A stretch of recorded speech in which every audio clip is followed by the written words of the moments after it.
Bonjour tout le monde et bienvenue dans Créer un portail captif sur le FortiGate. Chose qu'on a plus ou moins déjà vu pour faire les tests de l'authentification au niveau des utilisateurs. Mais là, on va voir en détail comment ça fonctionne et les différents modes de fonctionnement et de configuration aussi. Configuration. Bon, je vais sans tarder parler du plan. Alors, on va parler du quoi le portail, c'est quoi un portail captif ou le captive portal. Et aussi mention légale de service. Alors, un disclaimer, on va voir ça aussi, comment le configurer et c'est quoi exactement. Et bien sûr, comment personnaliser des messages du portail. C'est possible de faire ça, bien sûr. Les différents messages de portail que vous pouvez recevoir au niveau du navigateur, bien sûr, ils sont personnalisables. Alors, comment on le fait? Bien sûr, on va voir ça. Et après, on va attaquer tout ce qui est délai d'authentification, chose qui est très importante. Bon, je pense que tout le monde est conscient comme quoi c'est très important d'avoir un délai d'authentification et ne pas laisser ça bon, sans limite. Alors, bon, ça engendre. Bon, on en parlera en détail sur le slide qui concerne le délai d'authentification. Et en finale, bien sûr, on va faire un lab, chose que plus ou moins on a déjà fait, mais je vais essayer d'ajouter quelques options, vous montrer les commandes et autre chose. Du coup, pour le portail captif, ben, bien sûr, un utilisateur normal, il essaie de se connecter sur une page web et automatiquement, paf, il a une fenêtre d'authentification.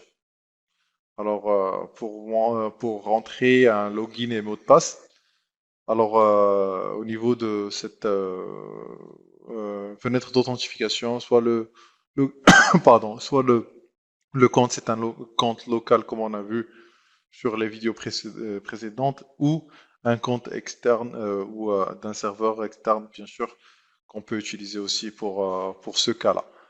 Alors, après avoir bien sûr euh, renseigné le login et le mot de passe sur cette page-là, ben, ça dépend. Alors, soit vous avez le disclaimer, la mention légale, ou bien sûr, ou bien vous êtes redirigé directement vers le site web que vous avez accédé au départ.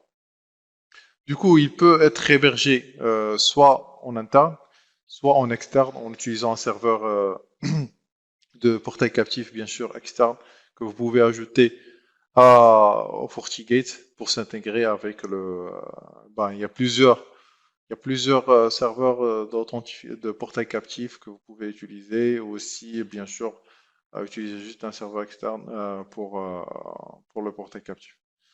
Alors, pour la mention légale, alors, si un utilisateur, bien sûr, euh, bon, rentre son login et mot de passe, il a deux choix.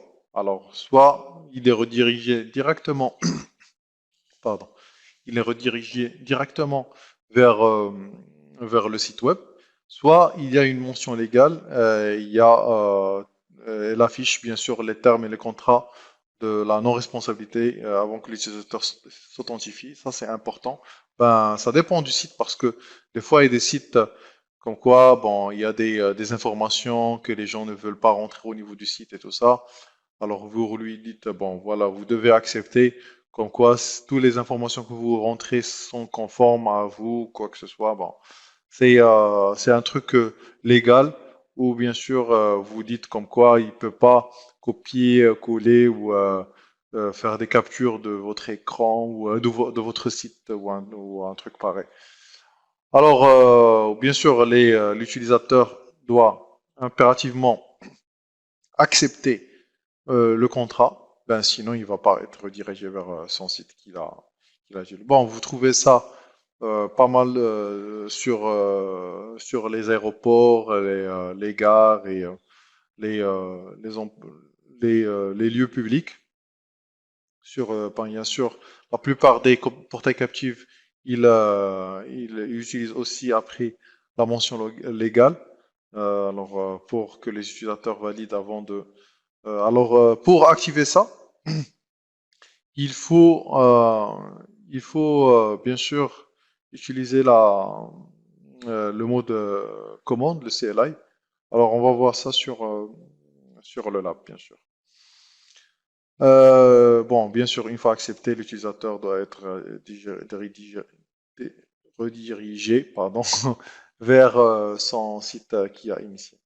Alors, pour le message du portail, bien sûr, c'est modifiable, bien sûr, en HTML. Vous allez voir dans le lab, dans l'interface graphique, vous avez la partie HTML ici et le graphique, bien sûr, là, que vous pouvez modifier, voir exactement qu'est-ce que vous êtes en train de modifier. C'est juste, vous modifiez bien sûr le contenu et bien sûr, si vous voulez même les couleurs, bon, si vous montrez l'HTML, alors vous pouvez modifier les couleurs, le body et bon, le weight et tout ça. Pour le délai d'authentification. Alors ça, c'est très important parce que pour des raisons de sécurité, il minimise le risque qu'un utilisateur utilise euh, une adresse IP d'un autre utilisateur. Aussi, il garantit également, bien sûr, que les utilisateurs ne s'authentifient pas et restent en mémoire indéfiniment. Ça, c'est très important.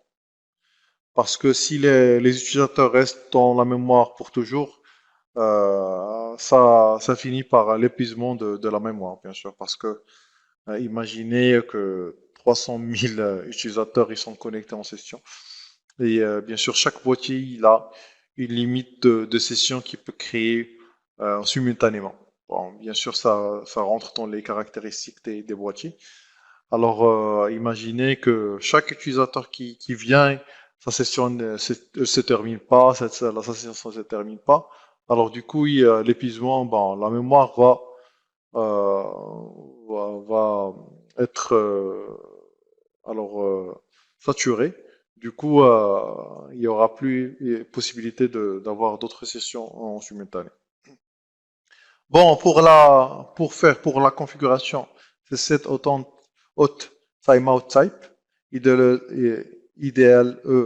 timeout. Alors ça c'est si bien sûr s'il regarde les paquets de l'adresse IP de l'hôte et s'il n'y a pas de paquet généré par le périphérique hôte dans la période configurée, l'utilisateur va être déconnecté. Ben ça aussi le hard timeout. C'est une valeur absolue. Ben, quel que soit le comportement de l'utilisateur, alors le minuteur démarre, bien sûr, dès que l'utilisateur s'authentifie et expire avec la valeur configurée. Bien sûr, si on a une valeur de 15 minutes, dès que l'utilisateur commence la, la, la navigation, après 15 minutes, il va être bloqué par la session. Et bien sûr, pour la nouvelle session, New Session, alors même si le trafic est généré sur les canaux de communication existants, l'authentification expire. L'authentification expire, bien sûr, dès que elle démarre, dès que le FortiGate démarre la communication avec le site web, bien sûr.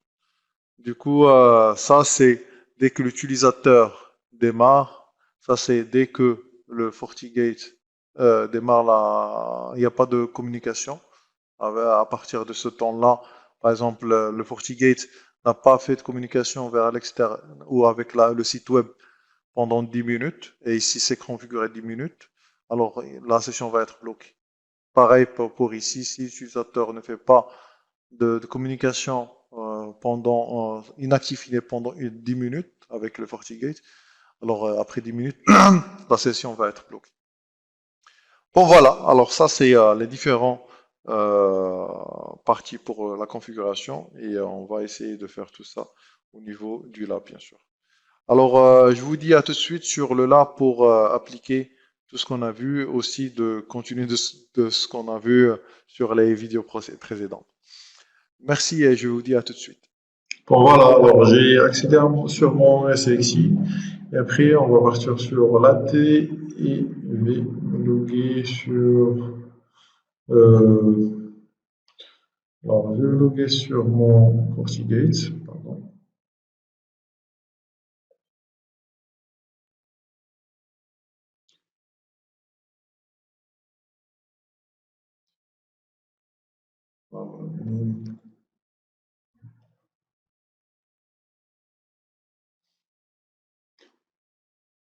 Voilà, alors maintenant on va essayer de faire le portail captif sur l'interface du AT. Bon, cette interface-là, alors sur 92.168.1.99. Du coup, on va partir sur Network et sur Interface. Et je vais sélectionner la première interface, moi, celle-là, et je vais faire Edit. Voilà. Et comme on a vu, ça sera, ben, je redescends et je vais partir sur Security Mode, Admission Control, et sur Security Mode. Et je vais activer le portail, le Captive Portal. Et sur le Captive Portal, comme on a vu sur les slides, vous pouvez avoir soit en local, soit en external, et vous indiquez le chemin du portail captif qui est externe. Pour, pour la page web ou un truc comme ça, vous pouvez rediriger ça sur cette page. Alors, moi, j'ai ça en interne et je vais faire l'instruction sur un groupe précis, bien précis.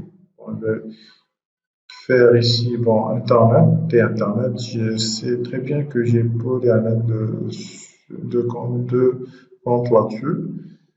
Alors, ici, vous pouvez, comme on l'a vu sur les slides, bien sûr, Customize Portal Message.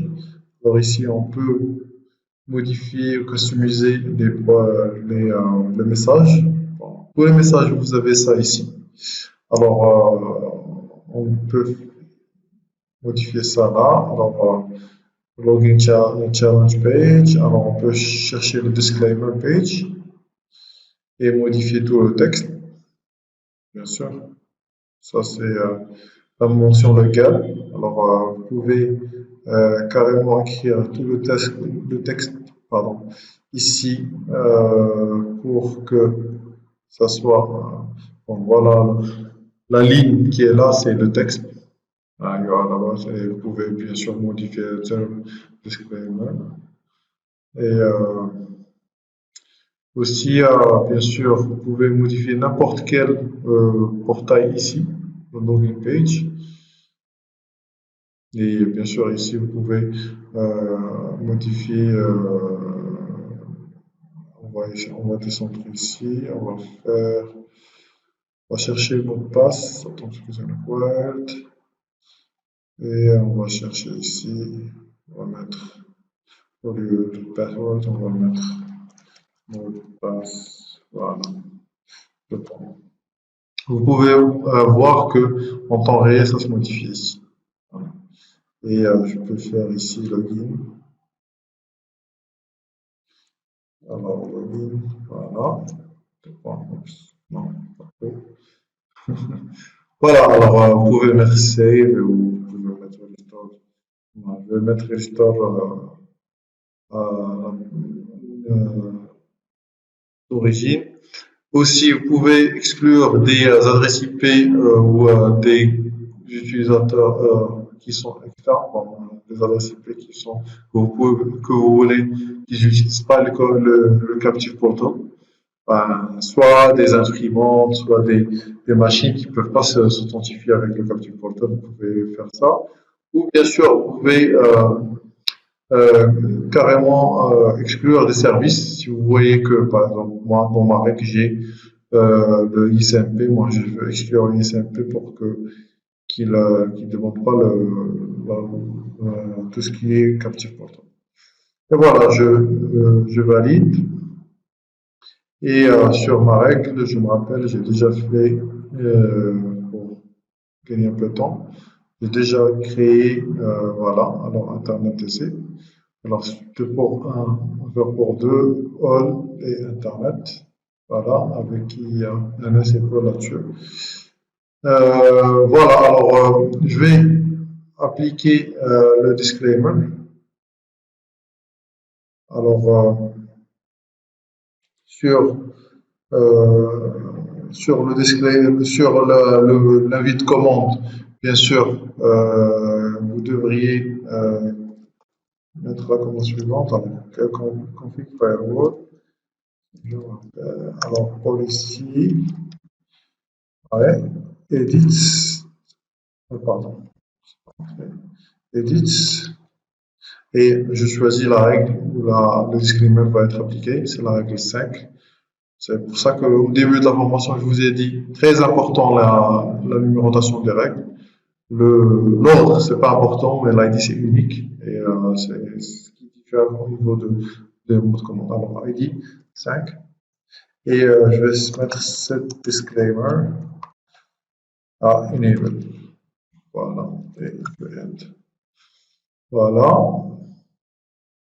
Et bien sûr, je peux même ajouter tout ce qui est timeout. Pardon. Tout ce qui est timeout, je peux l'ajouter ici. Alors, je vais mettre la commande config qu'on a vu tout à l'heure, config user settings, et je vais mettre ces 7 pas autre type, c'est autre timeout type, et je vais mettre hard timeout, et bien sûr par défaut c'est 5 minutes. Comme on a vu aussi, il n'y a pas de bon, il a 5 minutes de session. Après 5 minutes, la session va se terminer. Alors voilà. Alors comme vous pouvez voir, bien sûr ici, vous pouvez avoir les 3 choix config. Alors config settings set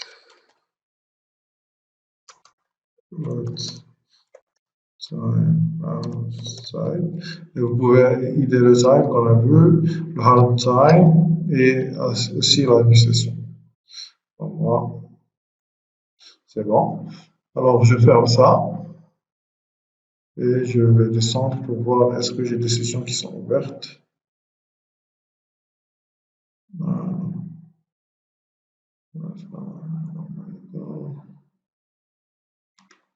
Ouais.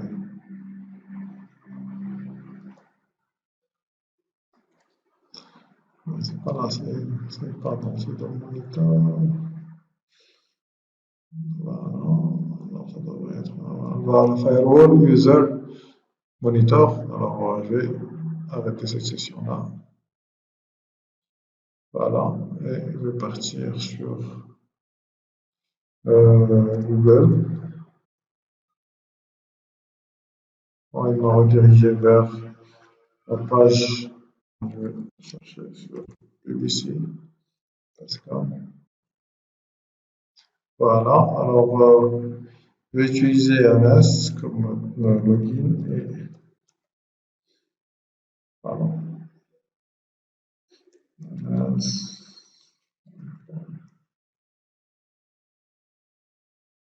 Voilà, alors vous pouvez voir que ça me rentre sur la page de BBC. Bon, vous pouvez voir, on peut partir ici sur Firewall User Monitor et vous pouvez voir la durée que la session utilise pour. Alors, on va partir sur Yahoo avec plusieurs sessions. Pour que le début augmente. Bon. Et vous pouvez voir que, comme quoi, il y a la durée après 5 minutes de navigation, bien sûr, la session va se désactiver.